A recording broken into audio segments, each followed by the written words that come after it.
Good morning બચ્ચા party and welcome to the class of physics with CD Patel. અને આજના આ નવા લેક્ચરમાં કંઈક નવું ભણીએ એના પહેલાં જૂનું કેટલુંક યાદ કરી લઈએ, એટલે કે પ્રીવિયસ લેક્ચરમાં આપણે શું ભણ્યા એની થોડીક વાતો કરી લઈએ. તો જો પ્રીવિયસ લેક્ચરની અંદર આપણે ત્રીજા ચેપ્ટરમાં જે ભૌતિક રાશિઓ ભણી ગયા હતા એની વાતો કરી હતી, એટલે કે સરેરાશ વેગ, સરેરાશ પ્રવેગ, અચળ પ્રવેગી ગતિ, એ બધી વાતો કરી હતી આપણે એની અંદર. અને આપણું ચેપ્ટર સ્ટાર્ટ કર્યું હતું સદિશ અને અદિશથી. સદિશ ભૌતિક રાશિ કોને કહેવાય, અદિશ ભૌતિક રાશિ કોને કહેવાય, સદિશને કેવી રીતે દર્શાવાય, સદિશના મૂલ્યને કેવી રીતે દર્શાવાય. એના પછી આપણે સ્થાન સદિશ અને સ્થાનાંતર સદિશ વિશે છેલ્લે જોઈ ગયા. અને સ્થાન સદિશ અને સ્થાનાંતર સદિશની અંદર છેલ્લે મેં વાત કરેલી કે કોઈ પદાર્થ જો પોતાનું સ્થાન બદલે તો એ પદાર્થનું સ્થાનાંતર જે છે એ પદાર્થના પ્રારંભિક સ્થાન અને અંતિમ સ્થાન ઉપર આધાર રાખે છે. એ સ્થાનાંતર સદિશનું મૂલ્ય ગતિમાર્ગ પર આધાર રાખતું નથી. એનો મતલબ કે જે ગતિમાર્ગ છે જેને આપણે શું કીધું હતું, પથ લંબાઈ. તો જે પથ લંબાઈ જે છે એ પથ લંબાઈ એ હંમેશા સ્થાનાંતર કરતાં મોટી, એટલે કે સ્થાનાંતરના મૂલ્ય કરતાં મોટી અથવા તો સ્થાનાંતરના મૂલ્ય બરાબર હોય છે. આ વસ્તુ આપણે આગળના લેક્ચરમાં છેલ્લે ભણી ગયા. ક્લિયર? જો ફરીથી એકવાર કે કોઈ XY સમતલ હોય, XY સમતલની અંદર આ પ્રમાણે કોઈ કણ ગતિ કરે છે, બરાબર? આપણે આને આ પ્રમાણે દોરીએ એટલે તમને પથ લંબાઈનો પણ ખ્યાલ આવે. ધારો કે આ પ્રમાણે કોઈ પદાર્થ ગતિ કરે છે. હવે આપણે એ કહ્યું હતું કે ટી સમયે કોઈ કણનું સંદર્ભ બિંદુ ઓની સાપેક્ષે સ્થાન P છે, તો આપણે એનું સ્થાન સદિશ OP અથવા તો એને નામ આપ્યું હતું R1. એ જ રીતે જો એ T' જેટલા સમયમાં સ્થાનાંતર કરી અને P' સ્થાને પહોંચે છે તો એનો સ્થાન સદિશ OP', સોરી અહીંયા આગળ લઈ લઈએ આપણે, ચલો OP', અને એનો સ્થાન સદિશ આપણે R2 વડે દર્શાવે. તો આ બંને વચ્ચેનું સ્થાનાંતર, એટલે કે બંનેના સ્થાનને જોડતો સદિશ, જેને આપણે શું કીધું હતું, સ્થાનાંતર સદિશ ડેલ્ટા R. જો આ પ્રમાણે. તો આ શું થઈ ગયું, આ સ્થાનાંતર અને આ શું છે, પથ લંબાઈ. તમને ક્લિયર જ હશે, બરાબર? છતાં પણ જુઓ, એટલે ધારો કે અહીંયા આગળ આપણે કોઈ PQ બિંદુ લઈ લઈએ, તો આ જે કણ છે અથવા તો પદાર્થ છે એનો ગતિમાર્ગ થાય PQP', એટલે કે પથ લંબાઈ એના જેટલી થશે અને સ્થાનાંતર P થી P' જેટલું થશે, બરાબર? એનો મતલબ કે અહીંયા આગળ જુઓ તો તમે પથ લંબાઈ જે છે એ હંમેશા સ્થાનાંતર કરતાં મોટી હોય. ધારો કે આનો ગતિમાર્ગ અહીંયાથી થઈ અને સીધો આમ જ છે, આ ગતિમાર્ગ છે આનો.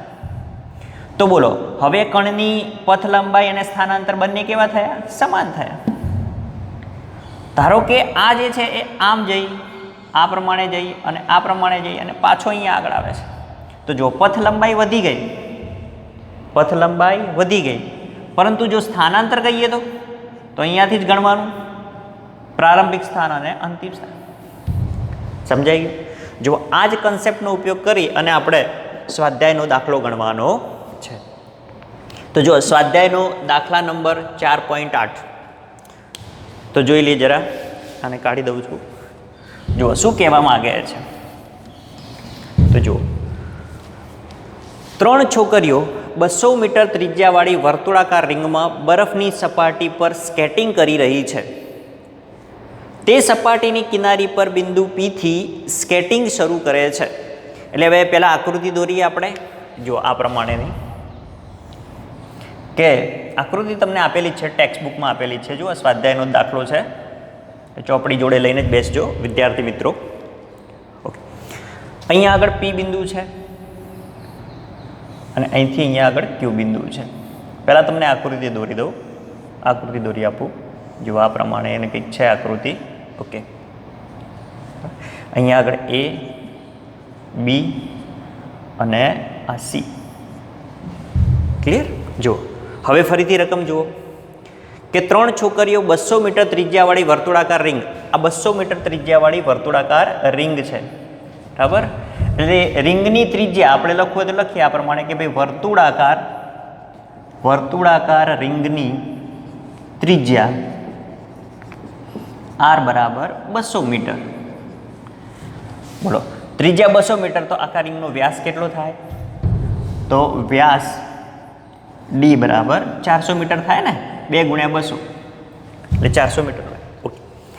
બરફની સપાટી પર સ્કેટિંગ કરી રહી છે તે સપાટીને કિનારી પર બિંદુ P થી, અહીંયા આગળ P થી સ્કેટિંગ શરૂ કરે છે, અહીંયાથી સ્કેટિંગ શરૂ કરે તથા Pના વ્યાસાંત બિંદુ Q પર, એટલે Pનું વ્યાસાંત બિંદુ Q છે, જુદા જુદા પથો પર થઈને આકૃતિમાં બતાવ્યા પ્રમાણે, એટલે આકૃતિ તમને આપેલી છે, પહોંચે છે. દરેક છોકરીના સ્થાનાંતર સદિશનું માન કેટલું હશે? તો જો આ 3 છોકરીઓ છે એ તો નક્કી થઈ ગયું. કઈ? તો છોકરી A, છોકરી B અને છોકરી C. ત્રણેય જુદા જુદા માર્ગે જાય છે. A અહીંયાથી જાય છે, B સીધી જાય છે અને C આ પ્રમાણે જાય છે. તો છોકરીના સ્થાનાંતર સદિશનું માન કેટલું હશે? સ્થાનાંતર સદિશનું માન પૂછે છે. તો સ્થાનાંતર સદિશ એટલે શું? હમણાં જ સમજાવ્યું કે કણ જે ગતિ માર્ગે ગતિ કરે છે એ ગતિનું પ્રારંભિક સ્થાન અને અંતિમ સ્થાન ને જોડતો સદિશ એટલે શું થાય? સ્થાનાંતર સદિશ. તો જુઓ આ ત્રણેય માટે, છોકરી A, છોકરી B અને છોકરી C માટે સ્થાનાંતર સદિશનું મૂલ્ય કેવું થશે? સમાન. કારણ કે જુઓ છોકરી A અહીંયાથી નીકળી અહીંયાથી જાય અને Q બિંદુએ જાય છે. B છોકરી જે છે એ P થી સીધી Q અને C છોકરી છે એ આ પ્રમાણે જાય છે. ક્લિયર? તો જુઓ ત્રણેયના ગતિમાર્ગ અલગ અલગ છે પરંતુ સ્થાન સદિશ કેવો છે? એક જ. તો પ્રત્યેક છોકરી, અહીંયા આગળ લખીએ આપણે કે પ્રત્યેક છોકરીનો સ્થાનાંતર સદિશ, ચલો હવે પ્રત્યેક છોકરી માટે સ્થાનાંતર સદિશ શું થશે? તો પહેલું સ્થાન છે P અને P થી ક્યાં જાય છે? Q. તો સ્થાનાંતર સદિશ શું થાય? PQ. સ્થાનાંતર સદિશ PQ નું મૂલ્ય અથવા તો માન નું મૂલ્ય, ચલો PQ બરાબર, ચલો મૂલ્ય કેટલું થશે? તો એના વ્યાસ જેટલું, એટલે કે 2 ગુણ્યા 200 એટલે કેટલા થાય? 400 મીટર. તો પ્રત્યેક છોકરીનું સ્થાનાંતર કેટલું મળે છે? આ પ્રમાણે મળે છે. બરાબર. પરંતુ જો જુદા જુદા ગતિ માર્ગે જાય છે. બરાબર. તો જો છોકરી A નો ગતિમાર્ગ શું છે? તો PAQ. છોકરી B નો ગતિમાર્ગ PBQ અને છોકરી C નો ગતિમાર્ગ શું છે? તો PCQ. એટલે કે પ્રત્યેકનો ગતિમાર્ગ કેવો છે? અલગ અલગ. પ્રત્યેકનો ગતિમાર્ગ જુદો જુદો છે, જે તમને આપેલું જ છે રકમમાં. બરાબર છે? પ્રત્યેકનો ગતિમાર્ગ જુદો જુદો છે એટલે કે એની પથ લંબાઈ પણ કેવી થશે? જુદી જુદી છે. એ તો આકૃતિ ઉપરથી આપણને ખ્યાલ આવી જાય. બરાબર છે? ઓકે. તો હવે જુઓ અને મને કહો કે કોની પથ લંબાઈ એ સ્થાનાંતર સદિશ બરાબર થાય? તો જુઓ આકૃતિ ઉપરથી ખ્યાલ આવી જાય કે B છે, તો છોકરી B ની પથ લંબાઈ, છોકરી B ની પથ લંબાઈ એ સ્થાનાંતર સદિશ બરાબર હોય છે. સ્થાનાંતર સદિશના મૂલ્ય બરાબર હોય છે. બરાબર. ચલો એના જેટલી થશે અથવા તો સ્થાનાંતર સદિશના મૂલ્ય જેટલી થશે. ક્લિયર હોય. ઓકે. અને છોકરી A અને છોકરી C છે એ બંનેની પથ લંબાઈ જે છે એ છોકરી A છે એ સ્થાનાંતરના મૂલ્ય કરતાં વધારે હશે. ક્લિયર? ઓકે. તો છોકરી A અને C ની પથ લંબાઈ, A અને C ની પથ લંબાઈ એ સ્થાનાંતરના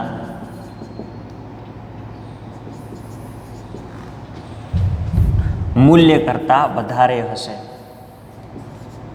અથવા તો હોય. આકૃતિ પરથી જ ખ્યાલ આવી જાય આપણને. ક્લિયર? તો ચલો આ પ્રકારનું આવે તો આપણે ઇઝી એકદમ. બરાબર. આ સ્થાન સદિશ અને સ્થાનાંતર સદિશ હતું એ સ્થાનાંતર સદિશ ઉપરથી આપણે સ્વાધ્યાયમાં જે દાખલો આપેલો હતો એની વાત કરી. ક્લિયર છે? ઓકે.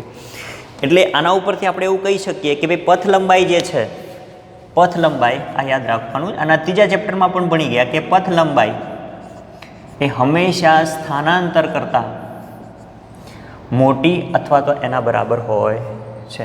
આપણે પહેલા લેક્ચરમાં પણ આની વાત કરી હતી. ક્લિયર છે? ઓકે.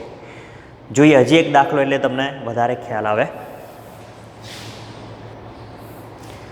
જુઓ હવે સ્વાધ્યાયનો 4.9મો દાખલો. કોઈ સાયકલ સવાર 1 કિલોમીટર ત્રિજ્યાવાળા એક વર્તુળાકાર બગીચાના કેન્દ્ર ઓથી ગતિ શરૂ કરે છે. આકૃતિમાં દર્શાવેલું છે. અહીંયા આગળ ઓથી ગતિ શરૂ કરે છે તથા બગીચાના કિનારા પી સુધી પહોંચે છે. એટલે અહીંયાથી અહીંયા જાય છે. ત્યાંથી તે બગીચાના પરિઘ પર સાયકલ ચલાવતા ચલાવતા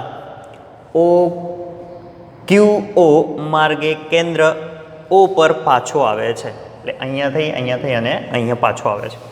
જો આ ચક્કર કાપવા માટે તેને 10 મિનિટ જેટલો સમય લાગતો હોય તો સાયકલ સવારનું ચોખ્ખું સ્થાનાંતર, સરેરાશ વેગ અને સરેરાશ ઝડપ. બોલો આ બધું ત્રીજા ચેપ્ટરનું છે ને ભાઈ? બોલો આવડે? ચલો વિડીયો પોઝ કરી અને પહેલાં તમે શોધી કાઢો, ઝડપથી શોધી કાઢો. ચલો કર્યો વિડીયો પોઝ? ચલો હું ગણાવું હવે. હા, તો જો અહીંયા આગળ તમને આજ એક વર્તુળાકાર બગીચો આપેલો છે. તો વર્તુળાકાર બગીચાની ત્રિજ્યા આપેલી છે. એટલે અહીંયા આગળ પહેલાં લખી દો કે વર્તુળાકાર બગીચાની ત્રિજ્યા કેટલી છે? 1 કિલોમીટર. વર્તુળાકાર બગીચો આપેલો છે એની ત્રિજ્યા એટલે આ જે અંતર થયું આ કેટલું થયું ભાઈ? 1 કિલોમીટર થયું. આ 1 કિલોમીટર, આ પણ કેટલું થાય? 1 કિલોમીટર થયું. હવે સાયકલ સવાર છે એ ઓથી ચાલુ કરે છે સાયકલ ચલાવવાનું અને ચલાવતા ચલાવતા ફરી પાછો ઓ બિંદુએ જ પહોંચે છે. તો બોલો એનું સ્થાનાંતર ભાઈ 0. કેમ? તો કે એનું પ્રારંભિક સ્થાન અને અંતિમ સ્થાન એક જ છે. તો અહીંયા લખો કે ભાઈ સાયકલ સવારનું પ્રારંભિક સ્થાન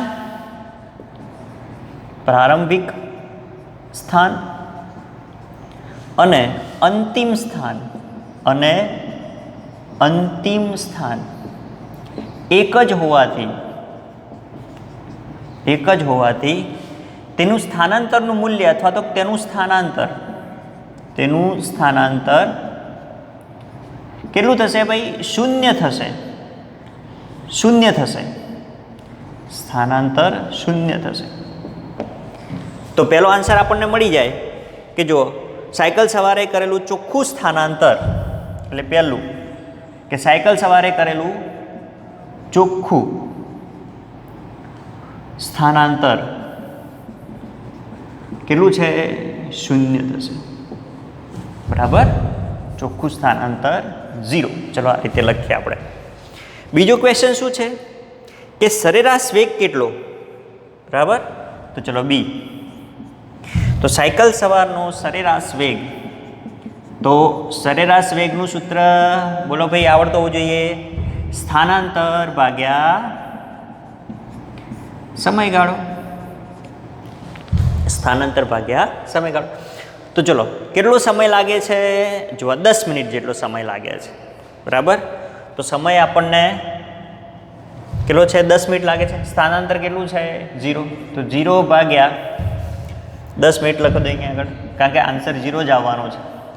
મિનિટમાં રાખશો તો કોઈ ફરક પડશે નહીં. આન્સર આપણે આમ તો લાવવાનો છે કિલોમીટર પર અવરમાં, કિલોમીટર પર કલાકમાં લાવવાનો, પણ અહીંયા આગળ શું આવશે? 0. એટલે કે સરેરાશ વેગ કેટલો મળે છે? 0. ક્લિયર? ઓકે. હવે ત્રીજું સી, સરેરાશ ઝડપ કેટલી હશે? તો જો સરેરાશ ઝડપ બરાબર, ચલો સરેરાશ ઝડપ બરાબર શું થાય? સૂત્ર પથ લંબાઈ ભાગ્યા સમયગાળો. તો બોલો પહેલાં સમયગાળો તમને પથ લંબાઈ છે, પથ લંબાઈ પહેલાં શોધી કાઢો એની. તો ચલો પથ લંબાઈ કેટલી થશે? તો ઓ પી ક્યુ ઓ માર્ગે ગતિ કરે છે તો એની પથ લંબાઈ બરાબર, ચલો અહીંયા આગળ પથ લંબાઈ પહેલાં તમને શોધીને બતાવી દઉં. જોકે ઘણા બધાએ શોધી પણ કાઢી હશે. હવે રકમ કાઢી દઉં છું બરાબર એની. હા, તો જુઓ પથ લંબાઈ બરાબર પદાર્થે કાપેલું કુલ અંતર. પથ લંબાઈ બરાબર શું થાય? પદાર્થે કાપેલું કુલ અંતર. પથ લંબાઈ બરાબર, ચલો ક્યાંથી ક્યાં જાય છે? પહેલાં ઓથી પી જાય છે એટલે કે ઓપી પ્લસ, હવે પી ઓ માર્ગે જાય છે એટલે આ ચાપ લેવો પડે, વર્તુળનો ચાપ PQ પ્લસ QO. ઓકે, ચલો ઓપી કેટલું છે? 1 કિલોમીટર પ્લસ, હવે વર્તુળનો ચાપ જુઓ અહીંયા આગળ આ કેટલો ભાગ છે? વર્તુળનો ચોથો ભાગ છે અને વર્તુળનો જે વર્તુળ છે એનું પરિઘ કેટલો થાય? 2πr જેટલો થશે. તો પરિઘ 2πr ભાગ્યા એનો ચોથો ભાગ એટલે બાય 4 પ્લસ OQ કેટલા થાય? 1 કિલો. તો ચલો અહીંયાથી જે ઉડતું હોય ઉડાડો એટલે કે 1 + 1 2, 2 + π એટલે 3.14 અને આ 1 થશે r બરાબર તો ત્રિજ્યા. ઓકે, છેદમાં 2. ચલો આનું તમે સાદુરૂપ આપશો તો તમને આન્સર મળશે 3.57 કિલોમીટર. બરાબર, 2 દુ 4 ને 4 + 3.14 ભાગ્યા 2 કરશો એટલે તમને આટલો આન્સર આવશે. બરાબર છે. ઓકે, તો આ શું મળ્યું? પથ લંબાઈ મળી. હવે આ પથ લંબાઈ કાપવા માટે લાગતો સમય એટલે કે કુલ સમય તમને 10 મિનિટ આપેલો છે. તો મિનિટના કલાકમાં કન્વર્ટ કરીએ આપણે તો 10/60 એટલે થશે 0.166 આન્સર આવશે. બરાબર, આટલો તમને કલાકમાં સમય લાગશે કાપતા.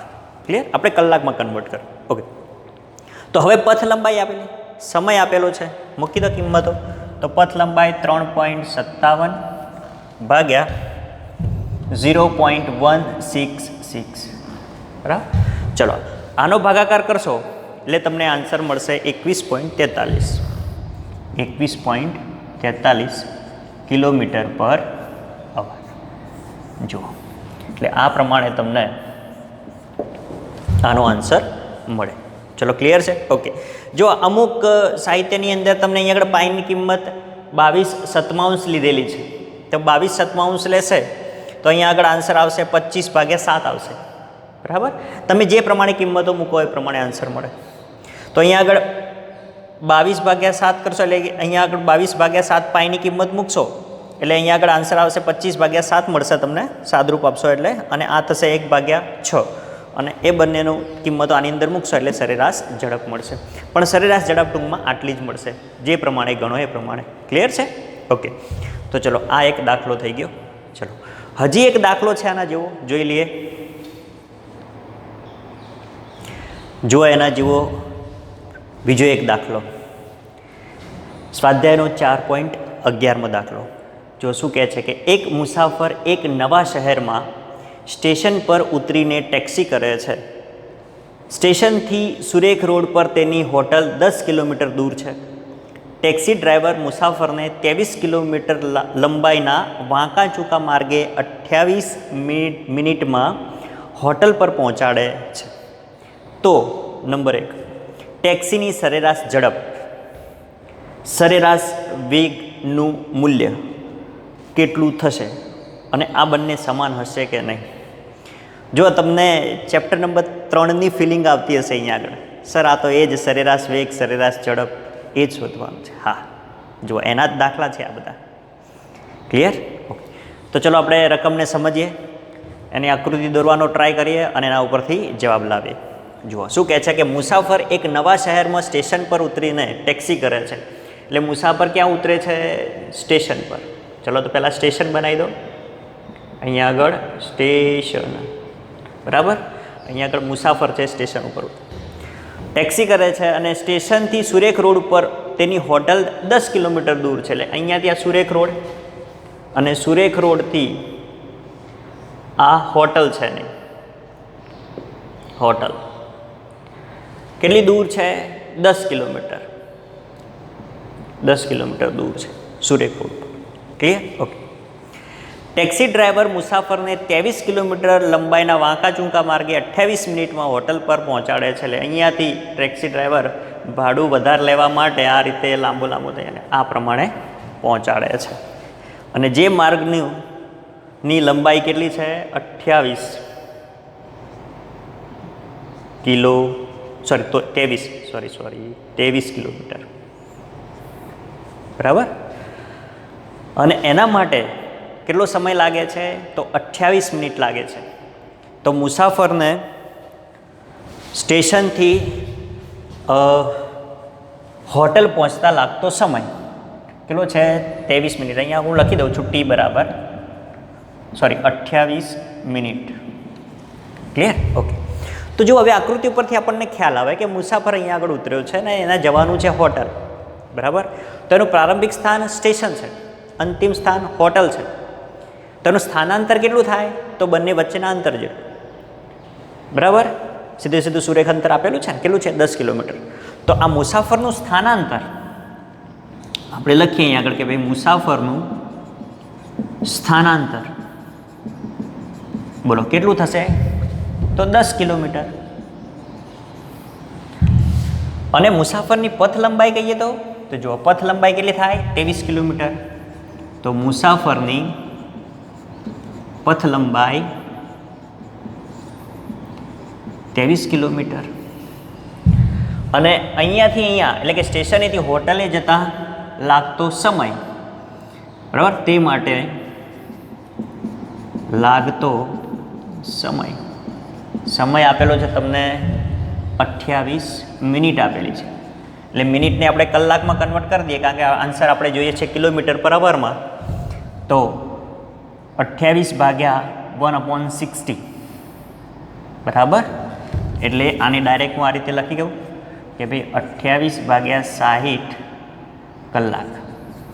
હાલ પૂરતું આમ જ રાખું છું. બરાબર.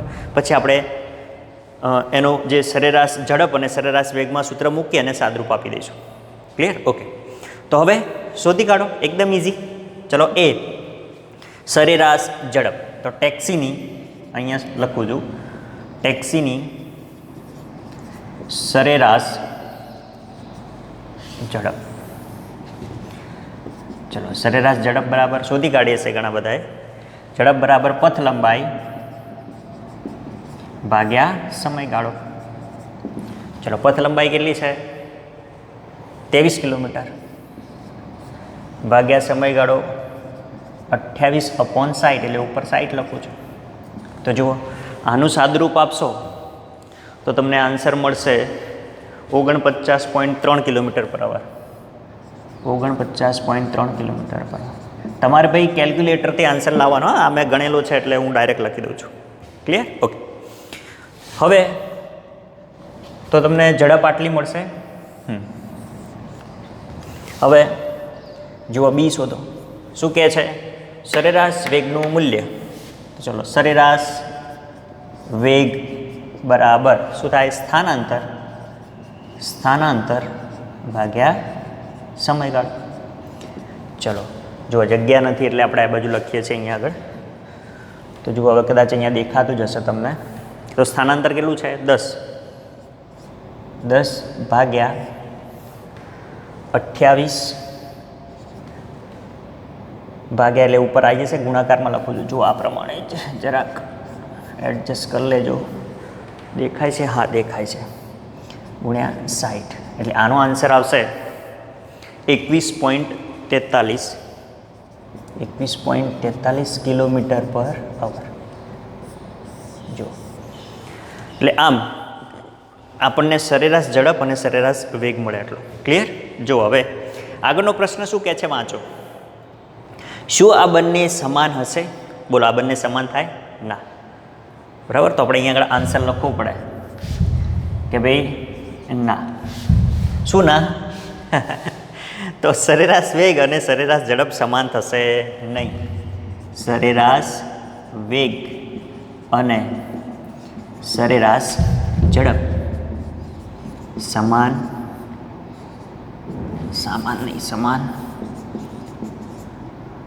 નહીં હોય. બરાબર. ઓબ્વિયસલી આકૃતિ ઉપરથી જ ખ્યાલ આવી જાય કે સરેરાશ ઝડપ અને સરેરાશ વેગ સમાન હોય નહીં. ક્લિયર? ઓકે. તો કોના માટે સમાન થાય? જો માત્ર સુરેખ પર હોટલવાળો ક્યાં મુસાફરને જે ટેક્સીવાળો હતો એ ભાઈ આ સુરેખ માર્ગે લઈ ગયો હતો તો પથ લંબાઈ અને સ્થાનાંતર સમાન થાત. ક્લિયર છે? તો આ પ્રમાણેના દાખલા હવે આવડવા જોઈએ. ઓકે. જો આની આગળનો દાખલો છે 4.10 એ થોડોક આને મળતો જુગતો આવે છે, પણ આની અંદર આપણે જે એક સૂત્ર હજી તારવવાનું છે એ આગળ પહેલાં થિયરીમાં આવશે, પછી આપણે એ દાખલો લઈશું. તમે વાંચશો રકમ તો આ પ્રકારની લાગશે, પણ હજી એની અંદર એક સૂત્ર આવે છે, એટલે એ સૂત્ર આપણે તારવી અને પછી એના ઉપરથી દાખલા લઈશું. આ તો આપણે જસ્ટ સ્થાનાંતર સદિશ ઉપરથી આપણે આ સરેરાશ વેગ, સરેરાશ ઝડપના દાખલા લઈ લીધા, કારણ કે આ બધા જે સૂત્રો છે તમે ત્રીજા ચેપ્ટરમાં ભણી ગયા છો. આ ત્રીજા ચેપ્ટરમાં આ પ્રકારના દાખલા હતા, એટલે આપણે આને થોડાક આગળ લઈ લીધા. આ ચેપ્ટરની અંદર પણ સરેરાશ વેગ અને સરેરાશ પ્રવેગ પણ આવે છે, બરાબર, પણ એ આવશે સદિશોના ઘટક સ્વરૂપે. બરાબર છે? એટલે આ દાખલા આપણે પહેલાં લઈ લીધેલા છે. ક્લિયર છે? ઓકે. જો આ લેક્ચરની અંદર આપણે આટલું રાખીએ છીએ અને આગળના લેક્ચરમાં, હવે નેક્સ્ટ લેક્ચરમાં આપણે સદિશોમાં સમાન સદિશ, સમાંતર સદિશ, વિરોધી સદિશ, પ્રતિસમાંતર સદિશ, આના વિશે ભણવાનું છે. એના સિવાય પણ કેટલાક એક્સ્ટ્રા વધારાના સદિશ છે એની વાત કરીશું આપણે. બરાબર છે? જો આપણે વિડીયો છે એ આ પ્રમાણે જ બનાવીશું. ટૉપિક લઈશું, જે ટૉપિક હશે એના રિલેટેડ જે દાખલા આવતા હશે, જેટલા બી ઉદાહરણ હશે, તો એ ટૉપિકને રિલેટેડ આપણે દાખલા અને ઉદાહરણ લઈ લઈશું અને પછી આગળ વધીશું. જેનાથી શું થશે કે તમને થિયરીનો કોન્સેપ્ટ ક્લિયર થઈ જશે અને સાથે સાથે એના દાખલા પણ તમને ઇઝીલી સમજાઈ જશે. તો જે મિત્રો આ ચેનલ ઉપર નવા છે એ લોકો ચેનલને સબસ્ક્રાઈબ કરે અને બીજા વિદ્યાર્થી મિત્રો હોય તો એમને શેર કરે. બરાબર છે? અને આ જ રીતે ભણતા રહે. અને કોઈ બી તમને ક્વેરી હોય તો તમે કમેન્ટમાં લખી શકો છો. કમેન્ટમાં હું મારો નંબર તમને આપી દઈશ, તો તમે મને વોટ્સઅપ પણ કરી શકો છો. બરાબર છે? તો ત્યાં સુધી ભણતા રહો, મજા કરતા રહો અને રિસ્પેક્ટ યોર પેરેન્ટ્સ. મમ્મી પપ્પાની રિસ્પેક્ટ કરજો. ક્લિયર છે? ઓકે. ચલો, ટાટા, બાય બાય.